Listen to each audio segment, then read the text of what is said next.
በአክሱም ከተማ በሙስሊሞች ላይ በተደራጀ ቡድን በተፈጸመ ጥቃት የሰው ሕይወት ማለፉ ተዘገበ። በርካታ ሰዎች የአካል ጉዳት ደርሶባቸዋል። አሁን ከአክሱም እጅግ ልዩ ሰበር መረጃ ደርሶናል፣ በዝርዝር ይቀርባል። በአምቦ ከተማ ተደራጅቶ ሲዘርፍ የነበረው የ120 ማፊያ ቡድን አባላት በቁጥጥር ስር ውለው ፖሊስ ለህዝቡ አስቸኳይ መልእክት አስተላልፏል። ሰፋ ያለ መረጃ ይዘናል።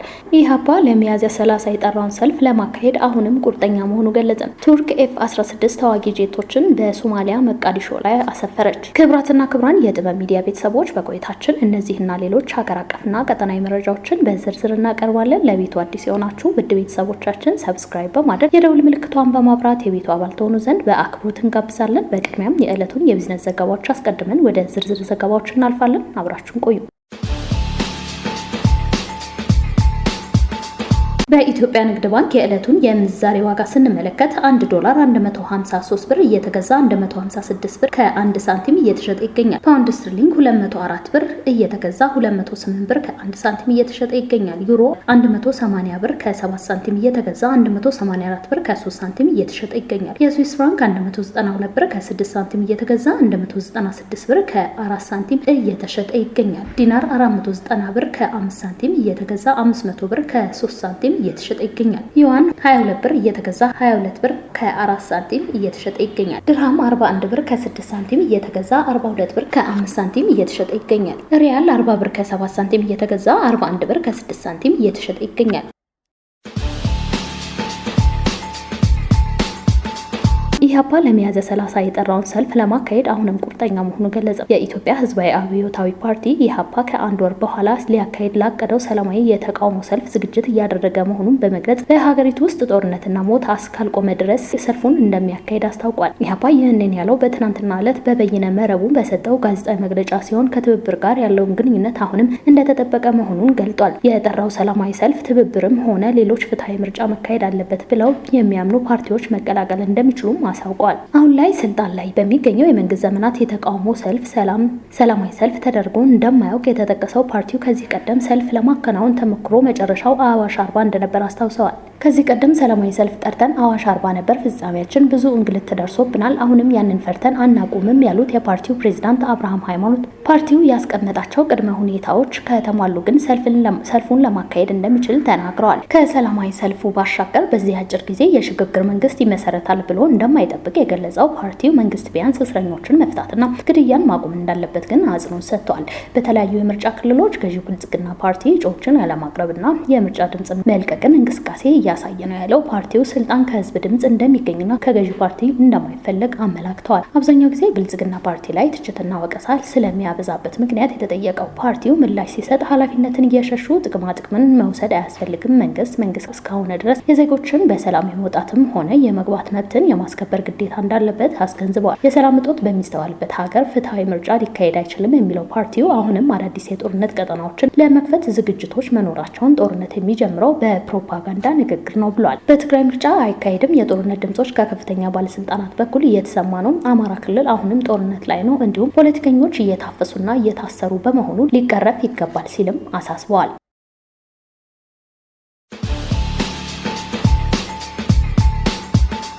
ቱርክ F-16 ተዋጊ ጄቶችን በሶማሌ መቃዲሾ ላይ አሰፈረች። የሶማሊያ ፌዴሬሽን መንግስት የግዛት ቁጥጥር ለማጠናከርና እያደገ የመጣውን የክልሎች ተቃውሞ ለመመልከት በሚንቀሳቀስበት በዚህ ወቅት ቱርክ F-16 ወይም F-16 ተዋጊ ጄቶችን መቃዲሾ ላይ በማስፈር በሀገሪቱ የምታደርገውን ወታደራዊ ድጋፍ በከፍተኛ ሁኔታ ማሳደጓም ተገለጸ። ጄንስ የተሰኘው ወታደራዊ መረጃ ተቋም መጀመሪያ የዘገበው ይህ ስምሪት በኤደን አዲ ዓለም አቀፍ አውሮፕላን ማረፊያ ለተዋጊ ጄቶች የሚሆን ልዩ የመጠለያና የጥገና ተቋማት ግንባታን ጨምሮ ለወራት የተከናወኑ የመሰረተ ልማት ማሻሻያዎችን ተከትሎ የመጣ መሆኑን የጋርዌ የዜና አገልግሎት ሚያዝያ 6 ቀን 2018 ዓ.ም ዘግቧል። የቱርክ ባለስልጣናት እንደገለጹት አውሮፕላኖቹ በአልሸባብ ላይ የሚደረገውን የጸረ ሽብር ዘመቻ ለማጠናከርና በተለይም በሶማሊያ የባህር ዳርቻ እየተካሄደ ያለውን የነዳጅ ፍለጋ ስራ ተከትሎ የባህር ላይ ደህንነት ለመጠበቅ የታለሙ ናቸው። እነዚህ ዘመናዊ ተዋጊ ጄቶች መቃዲሾ የገቡት በሀገሪቱ የውስጥ ፖለቲካ ውጥረት በነገሰበት ወቅት ነው። ባለፉት ሳምንታት የፌዴራል ኃይሎች በደቡብ ምዕራብ ግዛት አስተዳደር አስተዳደር ላይ ወታደራዊ ጥቃት በመሰንዘር የፕሬዝዳንት ሐሰን ሼክ መሐመድና ያቀረቡትን አንድ ሰው አንድ ድምጽ የምርጫ ሞዴል ቀንደኛ ተቺ የነበሩት የክልሉ መሪ አብዱልአዚዝ ላፍታጋሪን ከስልጣን አስወግደዋል። የሶማሊያ መከላከያ ሚኒስትር አህመድ ሙአሊም ፈቂ በቅርቡ በሰጡት መግለጫ ብሔራዊ ጦር የፌዴራል መመሪያዎችን የሚጥሱ የክልል አስተዳደሮችን ከእንግዲህ እንደማይታገሱ አስታውቀዋል። አክለውም ሰራዊቱ ሁሉንም የሀገሪቱን ድንበሮች እንዲጠብቅና የፌዴራል መንግስት ስልጣን በሚገዳደርበት በማንኛውም ግዛት ውስጥ ጣልቃ እንዲገባ ትዕዛዝ ተሰጥቶታል ብለዋል።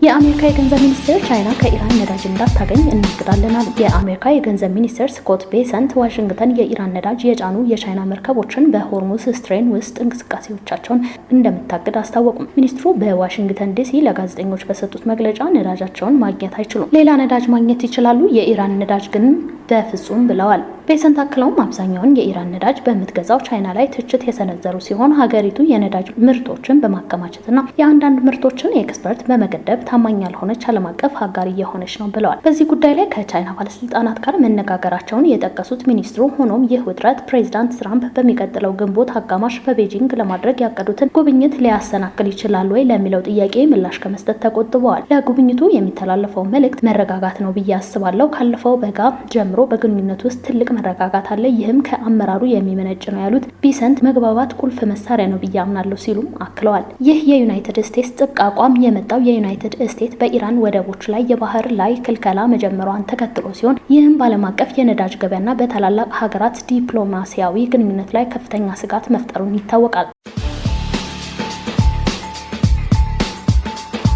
በአምቦ ከተማ ነዋሪዎች ላይ ድብደባና ዘረፋ ሲፈጽም የነበረው የተደራጀ የወንጀል ቡድን በጸጥታ ኃይሎች ክትትል በቁጥጥር ስር መዋል መጀመሩን ፖሊስ አስታወቀ። ሚያዝያ 1 ቀን 2018 ዓ.ም በተካሄደ ኦፕሬሽን ታከለ ደሮ፣ ቻሩ ወይም ቶኩማ ካባና ገመቹ ጅርታ የተባሉ 3 ዋና ዋና ተጠርጣሪዎች የተያዙ ሲሆን በአሁኑ ወቅት በከተማዋ ፖሊስ መምሪያ የምርመራ መዝገብ ተከፍቶባቸዋል። በሌላ በኩል የቡድኑ አስተባባሪ ተብሎ የሚጠራው ካሳዬ ቀነኒሳና ገብረ አበሩ አብዲሳ ጉደታ ለጊዜው ያመለጡ ቢሆንም ፖሊስ ክትትሉን አጠናክሮ ቀጥሏል።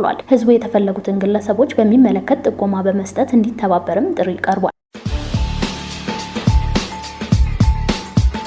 የቴዲ አፍሮና ሰዋሰው መልቲሚዲያ ውል የፈረሰበት ምክንያት ታወቀ። ውል የፈረሰበት ምክንያት ታወቀ። ቴዎድሮስ ካሳሁን ወይም ቴዲ አፍሮ ከ4 ዓመት በፊት ቀጣዩን አልበሙን በሰዋሰው መልቲሚዲያ በኩል ለማሰራጨትና ለመልቀቅ ውል ተፈራርሞ እንደነበር ይታወቃል። ሆኖም የድምጻዊ አልበም ሊለቀቅ ጥቂት ቀናት ሲቀሩ ይህ የሁለቱ አካላት ውል ፈርሷል። ውል የፈረሰበት ምክንያትም በተመለከተ በርካታ ምክንያት ሲነሱ የነበረ ሲሆን ሰዋሰው አልበም ውስጥ የተካተቱ 3 ዘፈኖች እንዲወጡ ጥያቄ በማቅረቡ ውል ፈርሷል የሚሉ አልባልታዎች በስፋት ሲሰራጭ ሰንብቷል። በዚህ ጉዳይ ላይ ኢትዮፒካ ሊክ በዛሬው ዕለት ምንጮች ዋቢ በማድረግ ውል የፈረሰበትን እውነተኛ ምክንያት ይዞ መጥቷል። እንደ ኢትዮፒካ ሊክ ምንጮች የቴዲና የሰዋሰው ውል የፈረሰበት አንዱ ምክንያት በድምጻዊና በአሳታሚው በኩል ውል ውስጥ የተካተቱ አዳዲስ ጉዳዮች ዋነኛ መንስኤ መሆናቸው ይናገራሉ። በሁለቱ አካላት መካከል በተደጋጋሚ የተደረጉ ውይይቶች የውሉን ባለቤቶች ሳይግባቡ ቀርተዋል የሚለው ኢትዮፒካ ሊክ የሰዋሰው መልቲሚዲያ የቴዲ አፍሮ ነባር ሙዚቃዎች ድጋሚ በሰዋሰው ገጽ ላይ እንዲለቀቁ መጠየቃቸው ለውሉ መፍረስ አንድ ምክንያት ነው ብለዋል። ድርጅቱ የድምጻዊ ነባር ስራዎች በራሱ ገጽ ላይ ለማሰራጨት በየዓመቱ የሚከፍል ከፍተኛ ገንዘብ በቅድመ ሁኔታ መልክ አቅርቧል። ሆኖም ይህ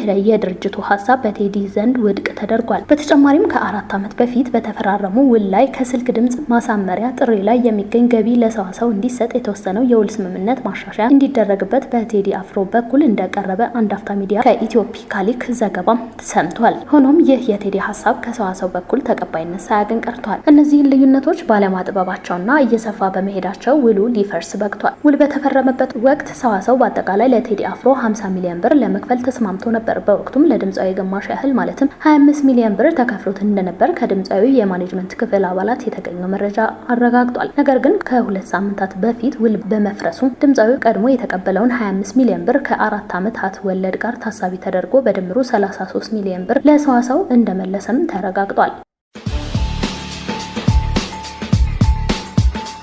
የእዙ አንድ ኮር ህግና መመሪያ መተግበር ትኩረት አድርጎ እየሰራ መሆኑን አስታወቀ። የደቡብ እዝ አንድ ኮር የሀገርን ህልውና የማስከበር ተልዕኮውን የህግና የመመሪያ ውጤት ለማድረግ የሚያስችለውን የንቃተ ህግ ስልጠና ለእዙ ሰራዊት እየሰጠ ነው። በስልጠናው ላይ የተገኙት የእዝ አንድ ኮር አዛዥ ብርጋዴር ጄኔራል ግርማ አየለ ሰራዊቱ በህግና መመሪያ ግዳጅን እንደሚፈጽም የሚያረጋግጥበት ግንዛቤው የሚያድግበት መድረክ ነው ብለዋል። ወታደራዊ ግዳጅ ማለት ግባዊ ድል ብቻ ሳይሆን ያ ድል የተገኘበት የህግና የሞራል መንገድ ጭምር መሆኑን የጠቆሙት አዛዡ ስልጠናው ሰራዊቱ የሚፈጽማቸውን ግዳጆች በህግና አሰራር ብቻ የመመራት ሂደት በመተግበር ትልም ያለው በመሆኑ ለተልዕኳቸው ስኬት ሚና የጎላ ነው ሲሉም ተናግረዋል። የደቡብ እዝ ወታደራዊ ፍትህ ኃላፊ ኮሎኔል ፀሐይ ምንዳ አንድ ወታደር የታጠቀው መሳሪያ የጥፋት ሳይሆን የሰላም ዋስትና ሊሆን የሚችለው በህግ ጥላ ስር ሲያርፍ ብቻ እንደሆነም በመግለጽ ህግን ማስከበር ለሰራዊቱ ተጨማሪ የሞራል ትጥቅ መሆኑን አመላክተዋል። በስልጠናው የተሳተፉ አስተያየት ሰጪዎችም የአሁኑ ኢትዮጵያ የምትፈልገውን ሰራዊት የጥፋት ኃይልን የሚያሸንፍ ብቻ ሳይሆን ድሉን በፍትህና በህዝብ ፍቅር የሚያጸና በመሆኑ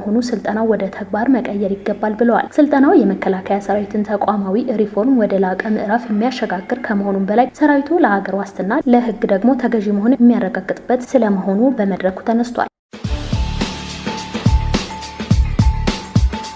በአክሱም ሙስሊሞች ላይ ዳግም ጥቃት መፈጸሙ ተዘገበ። ከቅርብ ጊዜ ወዲህ የተደራጁ ቡድኖች በአክሱም ከተማ በሙስሊም ነዋሪዎች ላይ በፈጸሙት ተከታታይ ጥቃት በርካታ ዜጎች ከባድና ቀላል ጉዳት እንደደረሰባቸው የተገደሉም እንዳሉም ተዘግቧል። ሼህ መሐመድ እና ሼህ አብዱልዋሲ ሀጎስ የተባሉ የከተማው ነዋሪዎች ጉዳት ደርሶባቸው ወደ ሕክምና ተወስደዋል። ዛሬ በአክሱም ከተማ ሙስሊሞች ተከራይተው በሚሰግዱበት ሹቅ ወይም አንዋር መስጂድ ተብሎ በሚታወቀው መስጂድ ውስጥ ዱዓ እያደረጉ በነበሩ ሙስሊሞች ላይ ጥቃት ተፈጽሟል። ጥቃቱ የፈጸሙት በቁጥር 5 የሚሆኑ በሞተር ሳይክል በመምጣት ሲሆን ቡድኑ ሀፍቶም ቦምቦሊኖ በሚባል ግለሰብ በሚመራ ቡድን አማካኝነት የተፈጸመ መሆኑም ታውቋል። እነዚህ አካላት ባለፈው መጋቢት ሚያዝያ 2 ቀን 2018 ዓ.ም ገንዘብ ተከፍሏቸው ረብሻ ሲፈጥሩ የነበሩ ቡድኖች አካል መሆናቸው ተረጋግጧል። በዚህ አሳሳኝ ድርጊት ሼህ መሐመድ አወልን እና አብዱል ዋሲህን ጨምሮ 2 ሰዎች በደረሰባቸው ከፍተኛ የአካል ጉዳት በአሁኑ ወቅት በሕክምና ላይ ይገኛሉ። በአክሱም ሙስሊሞች ላይ እየደረሰ ያለውን በደል ከቀን ወደ ቀን እየተባባሰ ቢሄድም እስከ አሁን ድረስ ከከተማ ሆነ ከክልሉ መስተዳደር የተሰጠ ይፋዊ ምላሽም ሆነ የጸጥታ ዋስትና የለም። ይህ የመንግስት ዝምታ የአክሱም ሙስሊም ማህበረሰብን ለከፍተኛ አደጋና ስጋት አጋልጦታል።